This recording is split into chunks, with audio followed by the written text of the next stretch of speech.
आपण पाहत आहात आपल्या हक्काचे TS न्यूज 24 तास। कडेगाव तालुका धनगर समाज संघटनेचा शनिवारी मोर्चा। सोमनाथ सांगावे मारहाण प्रकरणी आरोपीच्या अटकेची मागणी। कडेगाव तालुका धनगर समाज संघटनेच्या नेतृत्वाखाली शनिवारी 8 ऑगस्ट रोजी सकाळी 10 वाजता मोर्चाचे आयोजन करण्यात आले आहे। बोंबाळेवाडी येथील धनगर समाजाचे मेंढपाळ श्री सोमनाथ सांगावे यांच्यावर झालेल्या कथित मारहाणीच्या घटनेचा निषेध करण्यासाठी हा मोर्चा काढण्यात येणार असल्याचे संघटनेने जाहीर केले आहे। प्राप्त माहितीनुसार सोमनाथ सांगावे यांच्यावर झालेल्या कथित मारहाणी प्रकरणी संबंधित आरोपींवर BNS 118(2) अंतर्गत कारवाई करून त्यांना तात्काळ अटक करण्यात यावी अशी प्रमुख मागणी संघटनेने केली आहे। या घटनेचा तीव्र निषेध व्यक्त करत धनगर समाज बांधवांना न्याय मिळावा यासाठी आंदोलन करण्यात येणार आहे। या मोर्चाची सुरुवात मायका मंदिर कडेगाव येथून होऊन तो कडेगाव पोलीस स्टेशन येथे जाणार आहे। या आंदोलनात धनगर समाजातील कार्यकर्ते, पदाधिकारी, युवक, ज्येष्ठ नागरिक तसेच समाजहिताची जाणीव असलेल्या नागरिकांनी मोठ्या संख्येने सहभागी व्हावे असे आवाहन संघटनेच्या वतीने करण्यात आले आहे। अन्याय सहन करणार नाही, न्याय मिळेपर्यंत लढा सुरूच राहील अशी भूमिका संघटनेने घेतली आहे। सोमनाथ सांगावे यांच्यावरील घटनेची निष्पक्ष चौकशी करून दोषींवर कायद्यानुसार कठोर कारवाई करण्याची मागणी यावेळी करण्यात येणार आहे। दरम्यान या प्रकरणातील आरोपांची सत्यता आणि पुढील कायदेशीर कारवाईबाबतची अधिकृत माहिती संबंधित पोलीस प्रशासनाकडून स्पष्ट होणे अपेक्षित आहे।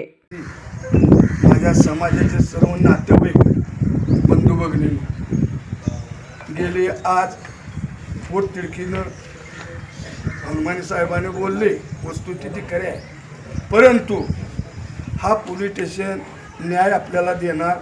माझं 12-24 वर्ष ह्या पोलीस स्टेशनला संबंध आहे। खऱ्याला खरं, खोट्याला खोटं म्हणणार। बंडा, तू एक आपला लाडका आहे, काय परिस्थिती आहे ती बघ। तुला मी स्पष्ट बोलणारा माणूस, तुझ्या गावातली केस आहे, तुला एक पुढारी म्हणून तुझ्याकडे मी बघतो। शेवटी ही माझं नातेवाईक रक्त आहे। हे घडून कायद्याला मोठा कोण नाही, कायदा फार मोठा। तर ती काय आरोपी असतील पोलीस स्टेशनला हजर करा। जी काय घडायची नंतर इथून पुढं असला अन्याय आम्ही खपवून घेणारा आनंदार असकर नवं, मी वारकरी पंढरपूरचा माळ घातलेला नवं।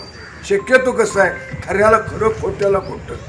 जर इथून पुढं गोरगरीब अन्याय झाला, आम्ही बसणारी माणसं नवं, सगळ्या तयारीची माणसं आहे। सहनशीलता ती आमच्याकडे आहे। आमच्या जीवनात पोलीस स्टेशनला आम्ही येतो, वनवेदारा सांगील हे बांधण, हे सोडा, त्याला हाना, माझ्या रक्तात नाही। मी जीवनात येऊन तडजोड करून पुणे कुटुंब सुखी कशी राहते हे माझ्या आयुष्यात मी बघितलेलं आहे। काय त्याला काय करायचं,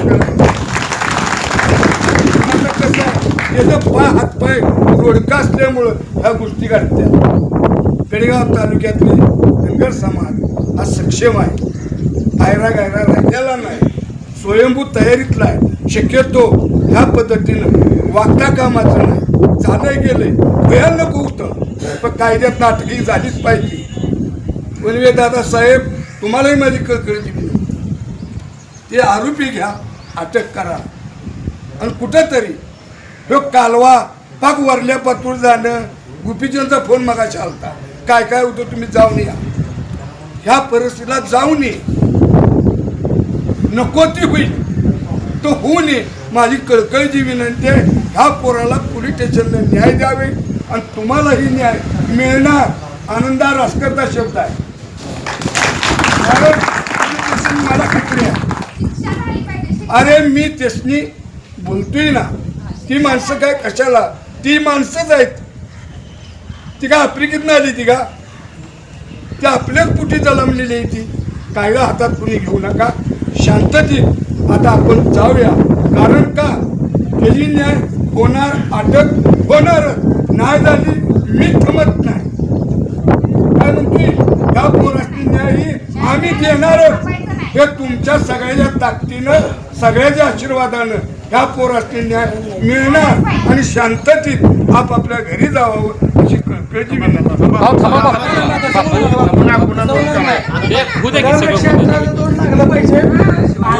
दाखल केला पोलीस स्टेशनला. ज्यावेळेस आले त्यावेळेस लगेच गुन्हा दाखल केला. बरोबर, गुन्हा दाखल केल्यानंतर कायद्याप्रमाणे त्याचे पंचनामे असतील, साक्षीदार असतील, त्यांच्याकडे तपास झाला. त्याच्यानंतर जे कायद्यामध्ये त्यांच्या तक्रारीवरून त्यांनी दिलेल्या जबाबावरून जे कलम लागतील त्याप्रमाणे कलम लावून गुन्हा दाखल करून त्याचा तपास पुढे केलेला आहे. त्याच्यामध्ये त्यांना ज्या इंजुरी आहे त्या सर्टिफिकेट जे येईल डॉक्टरांचं त्यानुसार ते कलम लागत असतं. ते सर्टिफिकेट प्राप्त झालेलं आहे. त्या सर्टिफिकेटनुसार जे कलम लागतात ते सर्व कलम लावून यथोचित पूर्ण तपास केला जाईल आणि त्याच्यावरती जी काही कायदेशीर कारवाई करता येईल पुरुषांवरती ती आम्ही करणार आहोत. कोणालाही सोडणार नाही. कधी जीव गेल्यावर तुम्ही करणार होता का? 8 दिवस झाले. जे कायद्यात आहे त्याचप्रमाणे तपास होणार. जे अहो, असला कायदा असतो मी त्यांची 2 लहान मुलं आहेत तर जीव गेला असता तर त्यांचं भवितव्य तुम्ही बघितलं असतं का? 2 मुलं आहेत त्यांची लहान त्यांचं भवितव्य तुम्ही बघितलं असतं का? जे कायदा कधी जीव गेल्यावर कायदा तुम्ही हे करणार नाही का? आरोपी आमच्या समोर फिरतात आहे. तुम्ही त्या दिवशी तुमच्याकडे आम्ही न्याय मागायला आलो. तुम्ही काय बोलला? तुम्ही दाखवून द्या. तुमचं काय काम आहे? तात्काळ ज्या वेळेला झालं त्यावेळेला 1-2 दिवसात आरोपी अटक व्हायला पाहिजे होते. ते प्रशासनाकडून झालं नाही. आमचा आरोप आहे समजा दुरा.